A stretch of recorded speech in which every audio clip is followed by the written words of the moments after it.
తెలంగాణ కాంగ్రెస్ లో అసలేం జరుగుతోంది? సొంత పార్టీ సీఎం పైనే సీనియర్ నేతలు తిరుగుబాటు జెండా ఎగరవేస్తున్నారా? సోనియా ఇచ్చిన టికెట్ను డబ్బులకు ఆశపడి రేవంత్ రెడ్డి వేరొకరికి అమ్ముకున్నారా? రేవంత్ పాలనలో వేల కోట్ల స్కామ్ జరిగిందని రాజగోపాల్ రెడ్డి చెప్పడం నిజమేనా? సొంత పార్టీ నేతలు తీవ్ర స్థాయిలో విమర్శలు చేస్తుంటే అధిష్టానం ఎందుకు మౌనంగా ఉంది? కాంగ్రెస్ పాలనలో నిజంగానే అంత అవినీతి జరుగుతుందని అర్థం చేసుకోవాలా?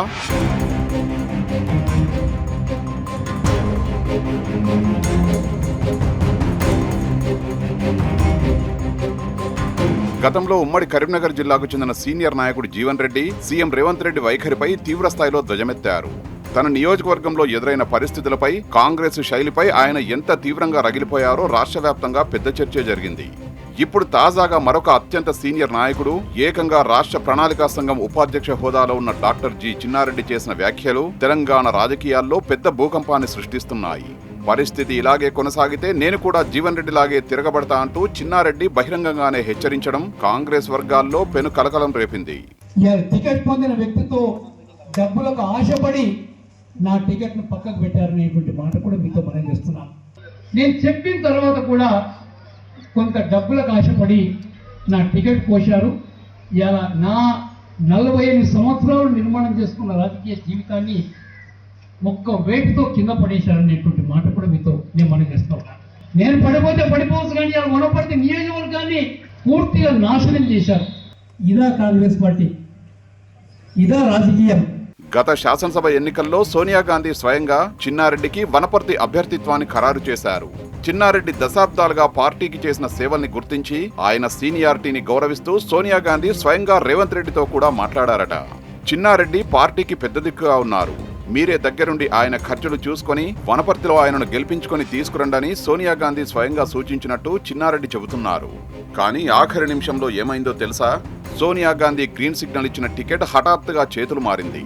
దశాబ్దాలుగా నియోజకవర్గాన్ని నమ్ముకున్న చిన్నారెడ్డికి కాకుండా కొత్తగా పార్టీలోకి వచ్చిన మేఘారెడ్డికి వనపర్తి కాంగ్రెస్ బీఫామ్ దక్కింది.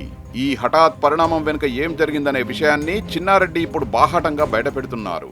కాంగ్రెస్ పార్టీ జెండా పట్టినటువంటి వ్యక్తిని గతంలో కాంగ్రెస్ పార్టీలో ఉండి 10 సంవత్సరాలు టీఆర్ఎస్ ప్రభుత్వం ఉంటే ఆ పార్టీలో పోయి అన్ని సంపాదించుకుని మళ్ళా వచ్చిన వాళ్ళకి వేసినారు. ఇదా కాంగ్రెస్ పార్టీ? ఇదా రాజకీయం? గన్పూర్ కూడా అదే మాదిరి జరిగింది.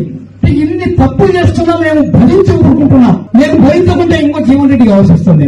మేము భరించకుంటే ఇంకో జీవన్ రెడ్డి కావాల్సి వస్తుంది. తప్పులు చేస్తున్నా ఈ తప్పు పార్టీ నుంచి బయటకు వదిలేంత వరకు మేము వదలమనేటువంటి మాట కూడా మనం చేస్తున్నాం. చిన్నారెడ్డి చేసిన ఆరోపణలు సాదాసీదావి కావు. అవి రేవంత్ రెడ్డి నాయకత్వానికి ప్రత్యక్షంగా తగిలిన పెద్ద దెబ్బ. మేఘారెడ్డి కోట్లు పెట్టి టికెట్ కొనుక్కున్నారు. డబ్బులకు ఆశపడి రేవంత్ రెడ్డి నా టికెట్ కోసి మేఘారెడ్డికి ఇచ్చారంటూ చిన్నారెడ్డి విరుచుకుపడ్డారు. ఇక్కడ మనం ఒక్కసారి ఆలోచించాలి. పార్టీలో దశాబ్దాలుగా ఉండి ఉమ్మడి ఆంధ్రప్రదేశ్లో మంత్రిగా చేసి సుదీర్ఘ రాజకీయ అనుభవం ఉన్న ఒక సీనియర్ నేత తన సొంత పార్టీ ముఖ్యమంత్రి పైన, సొంత నియోజకవర్గ ఎమ్మెల్యే పైన డబ్బులకు టికెట్ అమ్ముకున్నారని బహిరంగంగా అనడం అంటే మామూలు విషయం కాదు. టికెట్ పొందిన వ్యక్తి ఇచ్చిన డబ్బులకు ఆశపడి తన టికెట్ ను పక్కన పెట్టారని ఆయన వేదనతో చెప్తున్న మాటలు తెలంగాణ వ్యాప్తంగా హాట్ టాపిక్ గా మారాయి. తన 48 ఏళ్ల రాజకీయ జీవితాన్ని ఒక్క దెబ్బతో నిలమట్టం చేశారని ఆయన తీవ్ర ఆవేదన వ్యక్తం చేస్తున్నారు. నా 48 సంవత్సరాలు నిర్మాణం చేసుకున్న రాజకీయ జీవితాన్ని ఒక్క వేటుతో కింద పడేశారనేటువంటి మాట కూడా మీతో నేను మనం చేస్తా ఉన్నాను. నేను పడిపోతే పడిపోవచ్చు, కానీ ఇలా వనపర్తి నియోజకవర్గాన్ని పూర్తిగా నాశనం చేశారు. ఇలా నాలాంటి వాడు ఎమ్మెల్యేగా ఎన్నుకోబడింటే, ఇప్పుడు ఏర్పడ్డ రాష్ట్ర ప్రభుత్వంలో ఒక మంత్రిగా నియమించబడింటే వనపర్తికి ఎంత మార్గదర్శనం ఉండేదనుకుంటే మాట కూడా. చిన్నారెడ్డి ఇటీవల హైదరాబాద్ వచ్చి కొందరు కాంగ్రెస్ మంత్రుల్ని కలిశారట. అయ్యా, మన ప్రభుత్వం అధికారంలోకి వచ్చి ఇన్ని నెలలైనా వనపర్తి నియోజకవర్గంలో అభివృద్ధి పనులు ఎందుకు ఆగిపోయాయి? రోడ్లు, కాంట్రాక్టు పనులు ఎందుకు జరగడం లేదని మంత్రుల్ని ప్రశ్నించారట. అయితే ఆ మంత్రులు ఇచ్చిన సమాధానం విని చిన్నారెడ్డికి మైండ్ బ్లాంక్ అయిందని సమాచారం. వనపర్తి ఎమ్మెల్యే మేఘారెడ్డి ఆ పనులకు అడ్డుపడుతున్నాడు. కాంట్రాక్టర్లు తన మనుషులకు రాలేదని, వేరే వాళ్లకు ఇచ్చిన పనులను వెంటనే రద్దు చేయాలని ఎమ్మెల్యేనే పట్టుబడుతున్నాడు. అందుకే పనులు ఆగాయి అని ఆ మంత్రులు చెప్పారట.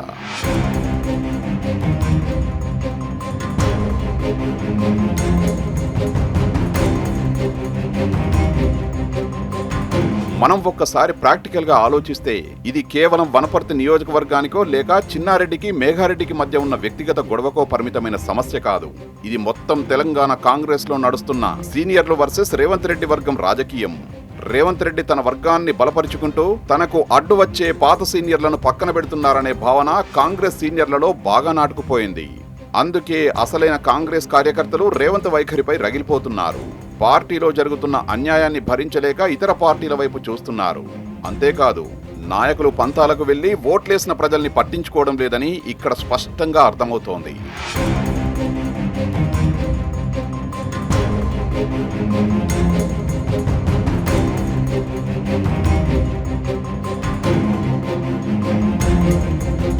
మరోవైపు ఈ తిరుగుబాటు కేవలం చిన్నారెడ్డి, జీవన్ రెడ్డిల దగ్గరతోనే ఆగలేదు.